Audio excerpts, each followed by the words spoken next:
what does a good conversation feel like at the end? It might feel like progress. It might feel like familiarity. It doesn't necessarily have to be I want to buy that or we're going in the right path. It continues to evolve.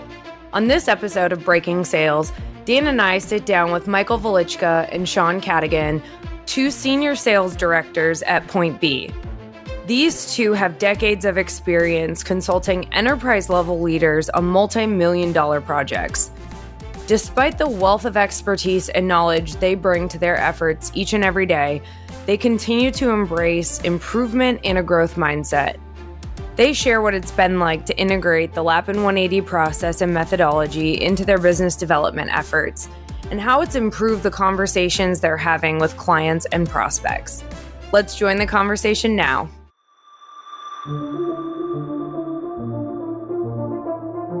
I'm Kylie Schmitz.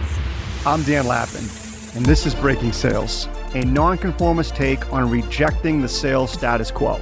Join the Lapin 180 team as we break the tried and died sales tactics and techniques that are failing you and your prospects.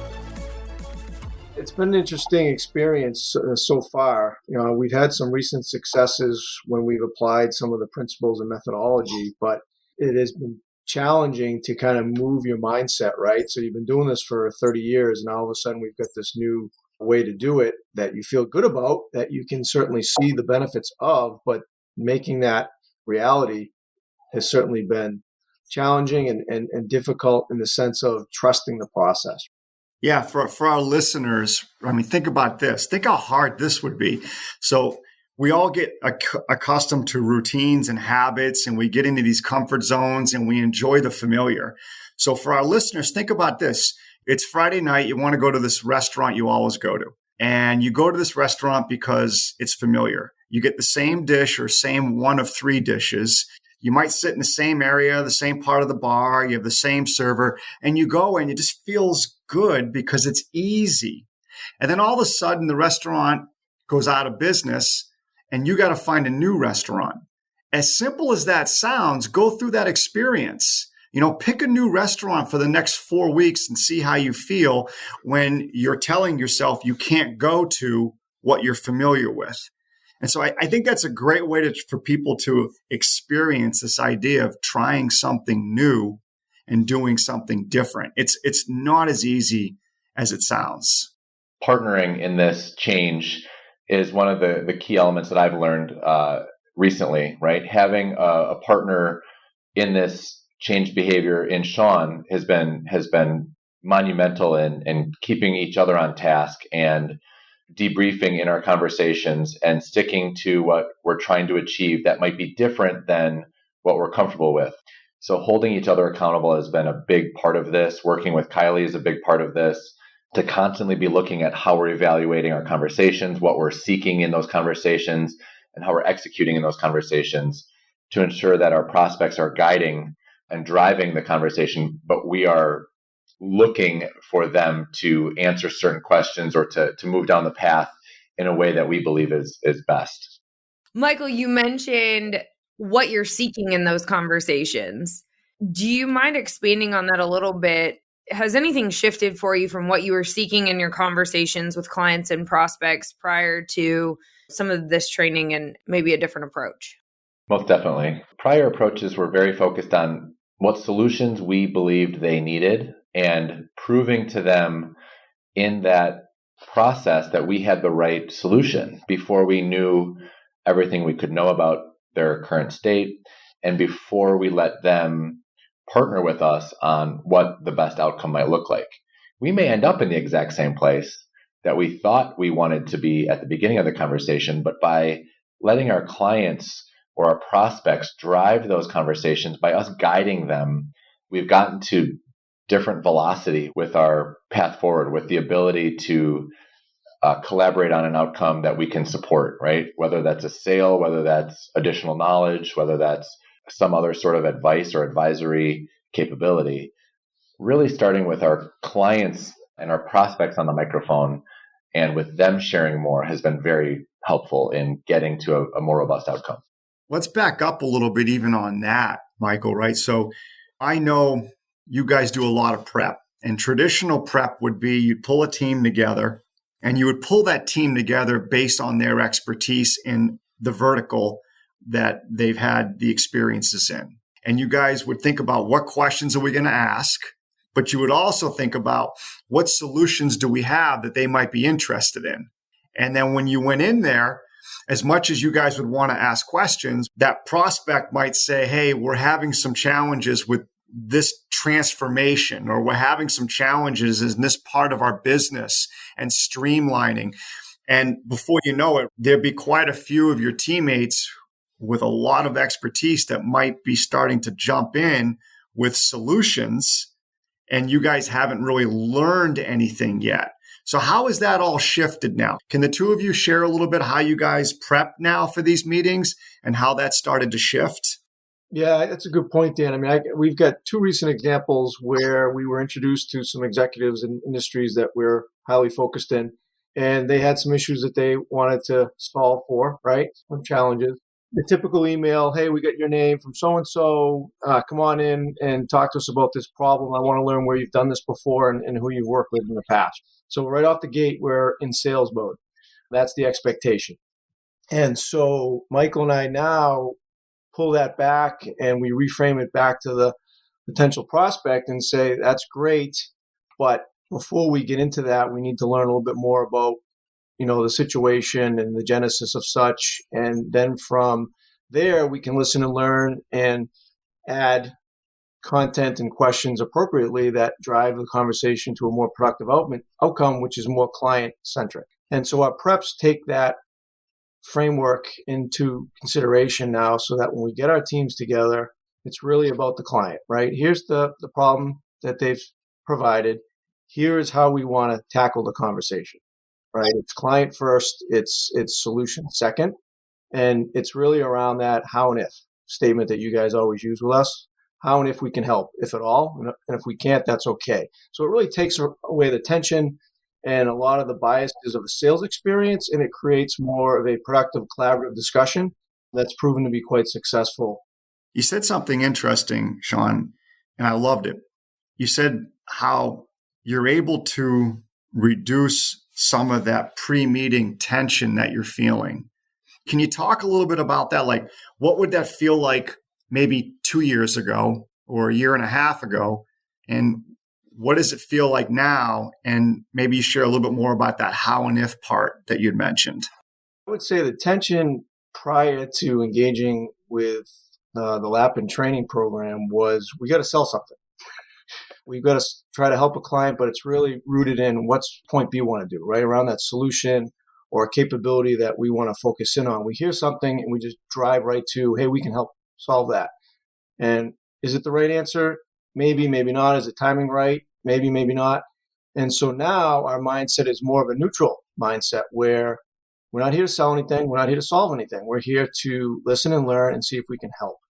And that just changes the dynamic. So that tension is no longer, it's humanized. This process now has been humanized where we're having conversations that are very comfortable, they're normal, and the clients are more engaged and more comfortable, I would say, in engaging with us.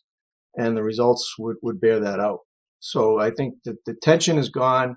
Our goals and what we're trying to accomplish are not PointB centric, it's more client centric. Michael, what's your thoughts on all this? Previously, the tension in our preparation was about how much information we had to jam into our conversation to tell our clients. It was also about having a preconceived decision tree. If they say this, we say that. If they want to talk about that, we call on this person, right? It was this pre-scripted feeling that if we didn't have our first 14 plays scripted, we were behind. Now, what happens is we let the clients drive the conversation by setting the agenda, by setting the definition of value. And a lot of that even happens before we start the conversation. If they have to go early, if they need to shorten the meeting, those are signals that they're not interested in having a conversation today, or it's not rising to the value that they deem a priority. And so that's easy for us to detach on that and say, when you're ready, let's have that conversation. but not today. We can start to take some cues from our clients and our prospects early. And then in that conversation, when they say, I want to learn about this, or I need to talk through this problem, that's what we indulge in versus our agenda of oversharing or pushing down a certain path. It's much easier to provide value when they're setting the definition of value early in the conversation. That shift takes a lot of mental work. How did you get yourself to that place where you were okay saying, hey, you know what, if this isn't a priority right now, that's okay. We don't need to spend as much time on this as we had planned.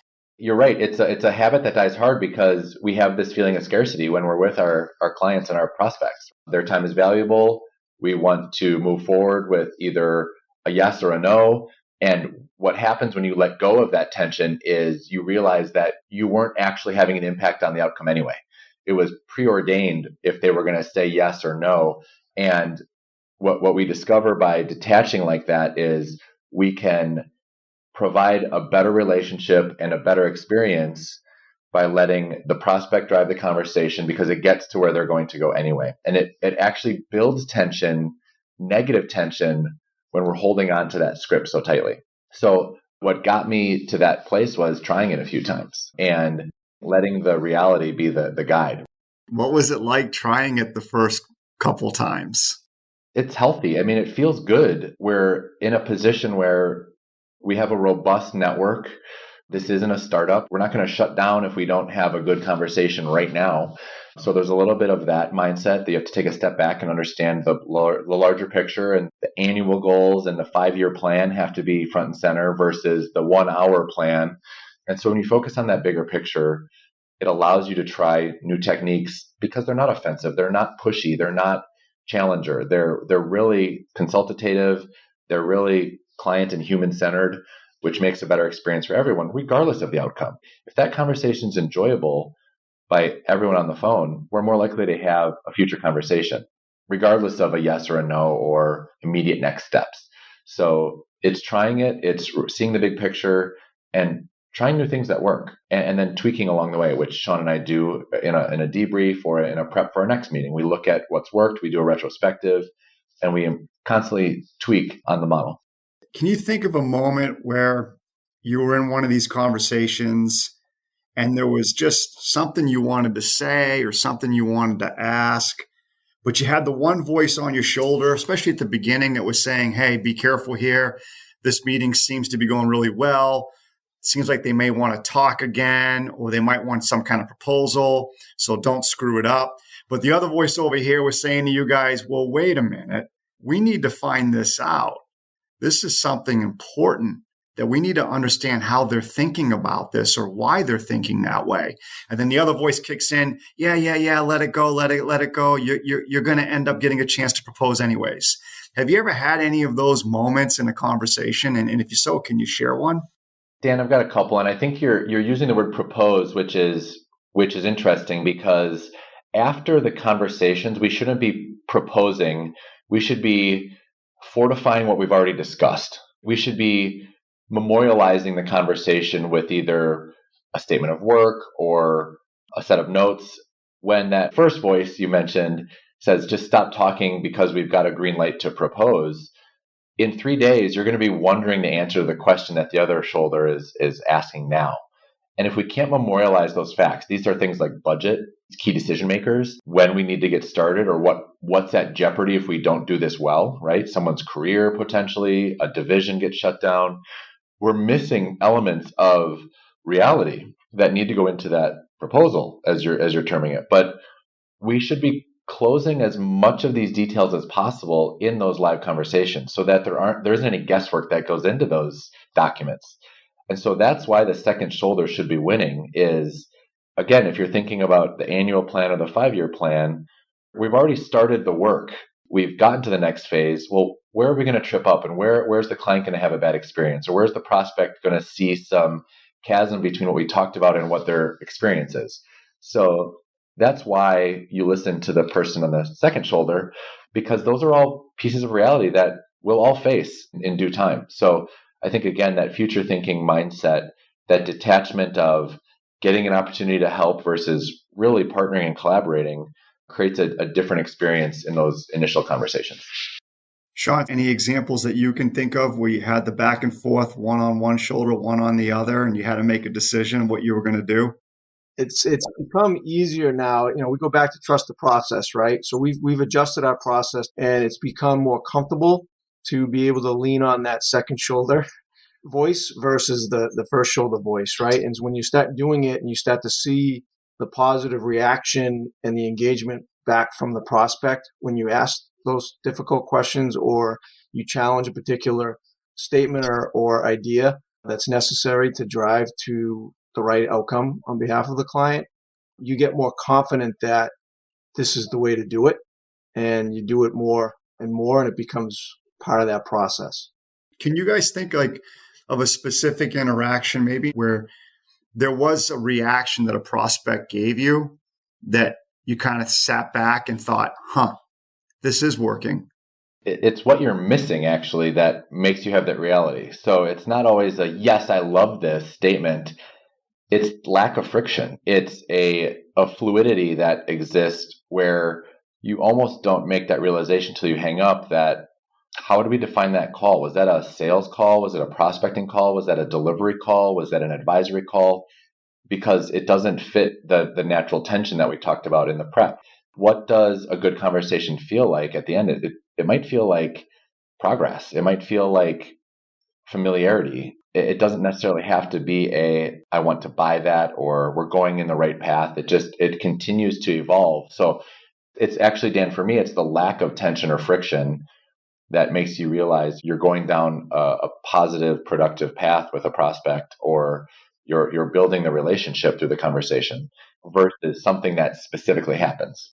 So is it like a lack of tension for both of you? If I'm going to connect the dots here, like you're walking in not feeling tension because you don't have to go script on all your responses and all your questions, right? They said this, we say that. They say this, we say that, right? You don't feel that tension anymore, nor do you feel tension like you have to be ready with some profound way to communicate a solution because you're there to learn. So that's your tension that you've released. But are you also saying too that it's easy to tell when it's working because that prospect, you can tell they feel less tension too? That's right. They're not being told what to do. They're being guided and advised. I will say the preparation that's important is to think about where this client is or this prospect is in their journey through their business challenges, through their tactical challenges, through their strategic challenges, so that when we're having these conversations, we're not just asking generic questions, right? These need to be industry or function specific conversations that we are ready to have, meaning we can't bring in somebody from a totally different industry and get all the way through the conversation as successfully as if we're tailored. So I don't want that to be missed in this conversation where you can bring someone in to flow the conversation without any domain relevance. That's more difficult. We have the domain relevance. We have the peer base, if you will, to those executives. And then, yes, then it becomes natural without the tension on the prospect side, because they feel comfortable discussing what's happening and what their needs are. And they're commiserating and partnering and asking for help as much as they're being told what to do. The feedback we received on a couple post-engagement debriefs that they really felt comfortable working with us because we listened. And we also debated and challenged in the right way, in a respectful, appropriate way that made them think through what they're doing and why, and is there a better course of action? And sometimes that netted out to we could help them, and sometimes it netted out to a different path forward. But ultimately, it was in their best interest. And they were very appreciative of the approach and the process that we engaged them through to get to those decisions, those tough decisions that they needed to make, and the results that would come with them, good, bad, or indifferent. So when you guys think about a conversation that doesn't lead to something immediate, the old scarcity way of thinking about that would be what? Why didn't it turn into something, right? We need it to turn into something. And during the conversation, what might you guys be doing because you needed it to turn into something? As that conversation's winding down, what might you have been doing? I think we'd probably be pressing a bit to get something, whether it's another meeting, whether it's, hey, can we help you with something that's maybe not in our wheelhouse, right? It would just, I feel like we'd be grasping a little bit for something that's not there, versus now, if we end up netting out to it's not the right time or we can't help, we're very comfortable with that. And usually those conversations come back around at some point down the road. And back to the concept of it's kind of preordained. If what tranche we're in, we have needs and we're seeking support versus we're not. When you get desperate, when you get scarcity mindset, you start pushing and you have a less honest conversation. You have a worse experience from all parties, and you're less likely to be able to pick up that conversation again in the future, because we go from a very calm and collaborative environment to a pushy desperation environment. I don't think many people want to join that type of conversation again in the future. And so we start abandoning and tarnishing our reputation and brand in the last 10 minutes because we're grasping at straws, as Sean said, which then actually decreases the value of our networking and the value of our conversations in the future. It makes it harder, right, to get that invite back, right? Because you guys are playing the long game. I got another question for you guys where I know I've experienced this. You're having this discussion and you're doing this great job of staying detached with high intent and that abundance, right? And you don't feel tension. You actually feel like it's a very fluid conversation. The prospect's being honest. You're even a little surprised that you're getting a little vulnerability from them as well. It's progressing. And that prospect came into the meeting maybe not thinking that they needed some help from point B. But as the conversation went on, it started to look like the prospect was starting to recognize that maybe there is a few areas they could use some help. Have you had that moment where you're like, okay, I just went from detached to attached now because this has gone a lot better than I thought it was going to go? Have you guys had those moments, and what happened? What'd you do? I think that's human nature to ride that momentum and feel that excitement if things are going the way you hope they were. Again, that's the definition of hope, right? Like, what are we hoping for? You can't, I don't know, Dan, maybe you figured this out because you're a guru, but can you completely detach from what success looks like and truly not care? No, I don't think that's true. There's always some, like, why are we doing this, right? That still exists. But when you find yourself in those places of getting excited and feeling the momentum swing in the direction that you want it to, that's when there is a lot more clarity, because you're not, I'll say it this way. The attachment comes when you're trying to get over that hump to figure out which way you're headed. And when you get there, I think most people's human nature is to relieve that tension because you feel like we're going the right direction. And I don't sense that we risk attachment now because we just have to finish the play, right? We're on the 1 yard line, don't fumble, that mentality. At least, Sean, in our experience, it hasn't been that the tension actually builds at the very end of the conversation, at the end of the process. I think that's a reality early in the conversation or in the process. And at the end, we're at our best because we're just partnering, right? We've already set the tone. So for us, at least in our conversations, I haven't felt that. Sean, I don't know how you'd respond. Yeah, I would agree, Michael. I think back on that conversation we had recently where the prospect was like, she said multiple times, I can't believe this. We're like so in sync with what we want to do and how you think about what we want to do. Like, are you sure you haven't seen any of this material beforehand, right? And at that moment, you can be like, oh, we got them, right? And it's really, you got to take a step back, trust the process, continue on, and make sure that this is the right path forward and solution for the client. But it is easy to jump forward a bit when you do get that positive feedback. You just got to take a moment to reset your mind and stay in the moment. Can you share a little bit about how you prep now? And then maybe also share, what is your post-conversation process? What is that debrief? I would say, Dan, that the prep now is more making sure that we have our structure in place, who's going to do what and why, and then make sure that we stay true to that during the conversation, regardless of where it may go or the turns it may take. It's client-centric now. It's really that high-intent, neutral mindset where we go in and say, okay, this conversation is going to be about this particular topic, and we know we can help with this particular topic, but there's other things that we need to understand. And so we don't want to be assumptive or do the time together a disservice. So we're very clear that this is what we want to do and why. And so far been well received. And then from a debrief perspective, it's a similar structure in the sense of, okay, what did we learn? Is this something that makes sense? Can we do it? Are they ready?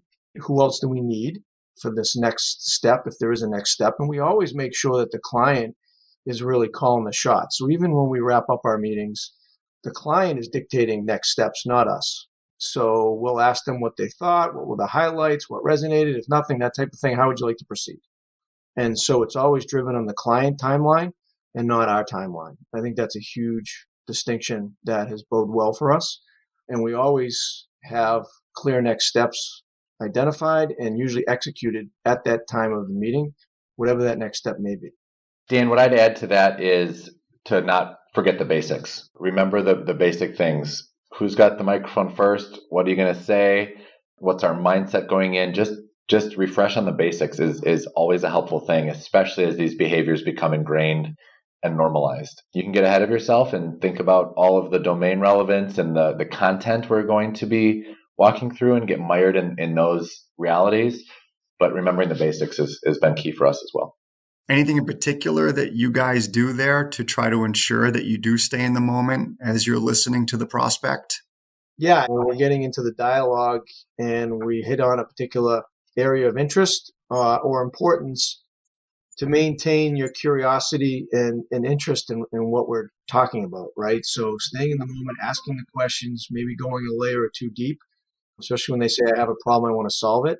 Not going to a solution right away. Let's understand, okay, what have you done to date, right? What's the historical context, kind of using those past, present, future question sets that allow the conversation to really flourish and get to, the right answer on behalf of the prospect. I think one of the ways we stay present that might be slightly different is opening on a personal level. If this is a business conversation or a business transaction, we lose the ability to empathize and to sympathize with the prospect. And so one of the things we do really well or that we focus on is the human-centered element of the conversation. Where are they today? What's going on in their lives outside of this business conversation or this transaction that we're talking about? And I think that's one of the ways that we stay not detached from the person, but detached from the business problem, because these are people that we want to help in their career, in their job, in their lives. And so that's one of the ways that I think we keep that humility, we keep that awareness, and we keep it in context of what we're really trying to achieve. I was just going to bring up something that we had talked about in a previous episode, Dan, the credentializing piece of what you guys do. I think it's a huge part of what you do as consultants, because you have these giant corporations that you have done business with in the past and helped with some giant projects. And a lot of times you're working with organizations so large that they have no idea what one department over here is doing and another department over here is doing. And so sometimes it is necessary to credentialize or fill them in on some of the previous work and experience that you have with their organization.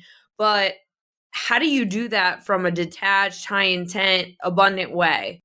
One is, if the clients need you to credentialize, they'll ask you. Don't forget, they'll ask. So you answer the questions that they ask. So when you're overt and say, we've done this 10,000 times or we're experts, maybe they already knew that, or maybe that didn't matter to them. So that's one, is they'll ask. Two is, as the conversation progresses, if you're getting to a place of proposal or of specificity, you can credentialize and display knowledge on a topic by the way we're asking questions. Again, that domain relevance and the details of getting support from a consultant require specific questions. You can't just stop with, why is this a problem? What would an ideal outcome look like?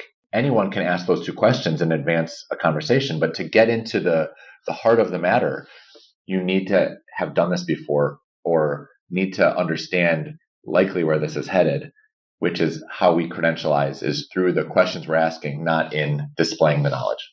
Love that, because I think there's such a huge misnomer out there right now that you have to talk about your experiences, your certifications, your awards, and all this.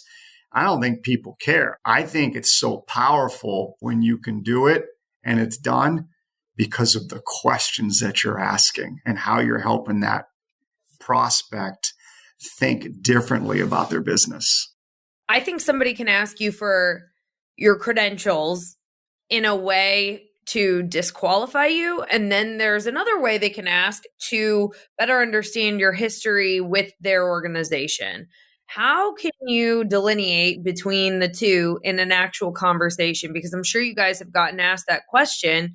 What other work have you done with our team in both ways? I don't typically like to answer a question with a question. However, after we answer their qualifying question, it's important to understand why that is of value to them without saying something robotic like, why does that matter? Or what will you do with this information? Whether it's, hey, how does experience within your organization play a role in this challenge you're facing? Or are you looking for something that has been done because you need to sell this internally and your organization values other organizations' stamp of approval, right? We've done this at other clients of your size, so therefore it will pass muster with your executive committee. We want to know why. And so we need to answer, but we also need to ask why and keep that conversation moving because there's something behind it, to your point, Kylie. And we want to discover what that is without blindly answering and moving to the next topic. As kind of like a wrap-up question, what is one key shift or takeaway that you've had in the last year or so, either from this training or how you've seen it play out in your conversations? What's just one key takeaway or nugget that you'd want to leave with our audience? I would say, Kylie, making it about them and not us has been the biggest game changer because everything flows from there.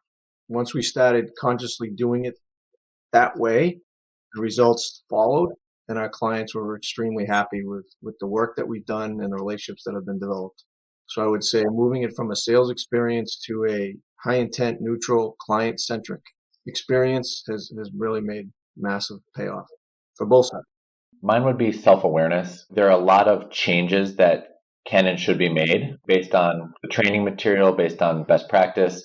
But if you don't know what you're doing now, it's hard to determine where your opportunities for improvement are. We don't tape these conversations. We don't watch ourselves on video. And that's where accepting the feedback, being hyper aware of how we typically do things allows us the environment or the platform to change and include what you've learned as a best practice. So having a partner do that with you, really being focused on that prep of what we should be doing versus what we have a tendency to do. I think that's the biggest takeaway for me is being self-aware of our habits and our rituals and which ones need to change. Thanks for listening to Breaking Sales.